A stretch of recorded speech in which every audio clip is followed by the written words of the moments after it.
হ্যাঁ। জ্যোতিষী ভাই, জ্যোতিষী গো জ্যোতিষী, হাত দেখা কও দেখি, মনে মনে যারে খুঁজি তারে পাবো কি? অবশ্যই পাবেন আপনি। হাত কিন্তু সেটাই ইঙ্গিত করছে আপনার, আমি যেমনটি বলছিলাম, আপনার নেম অ্যান্ড ফেম কিন্তু বেড়ে যাবে এবং আপনার ব্যস্ততা অনেক বেড়ে যাবে। আপনি হয়তো অনেক প্রোগ্রামে অ্যাটেন্ড করতে আলহামদুলিল্লাহ। পারবেন না আপনার ইচ্ছা থাকা সত্ত্বেও। আচ্ছা আচ্ছা। তার পাশাপাশি একটা বিষয়ে আপনাকে একটু নজর দিতে হবে আপনার শরীর স্বাস্থ্যের প্রতি। আপনার হয়তো ওবেসিটি সংক্রান্ত কোনো প্রবলেম হতে পারে, ঠান্ডাজনিত কোনো সমস্যা হতে পারে। এই জায়গাগুলিতে একটু সতর্ক থাকবেন এবং জি।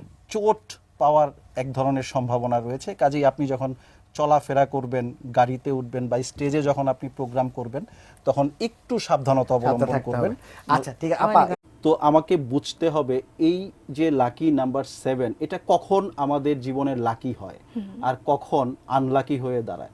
এটা মোর স্পিরিচুয়াল নাম্বার হচ্ছে নাম্বার 7, অর্থাৎ কেতু গ্রহ কিন্তু এই নাম্বার 7কে রিপ্রেজেন্ট করে থাকে। তো সেই দৃষ্টিকোণ থেকে কেতু গ্রহ কিন্তু আধ্যাত্মিকতাকেও রিপ্রেজেন্ট করে থাকে, রিলিজিয়াস প্র্যাকটিসগুলোকে কেতু গ্রহ রিপ্রেজেন্ট করে থাকে। কেতু হুট করে কোনো কিছু একটা ঘটে যাওয়া, হয়ে যাওয়া, এগুলোকে রিপ্রেজেন্ট করে থাকে। তো যাদের জন্ম ছকে কেতু গ্রহের অবস্থান ভালো রয়েছে বা যারা অলওয়েজ নিজেকে সঠিকভাবে রিলিজিয়াস প্র্যাকটিসের মধ্যে রাখেন বা স্পিরিচুয়াল প্র্যাকটিসের মধ্যে রাখেন, তাদের জন্য কিন্তু ওভারঅল বছরটি 80% ভালো কাটবে। কিন্তু যারা অনৈতিক কর্মকাণ্ডের সাথে জড়িত, প্রথমেই আমি যেমনটি বলেছিলাম, তাদের জন্য কিন্তু এই কর্মফলের কথা বলেছিলেন।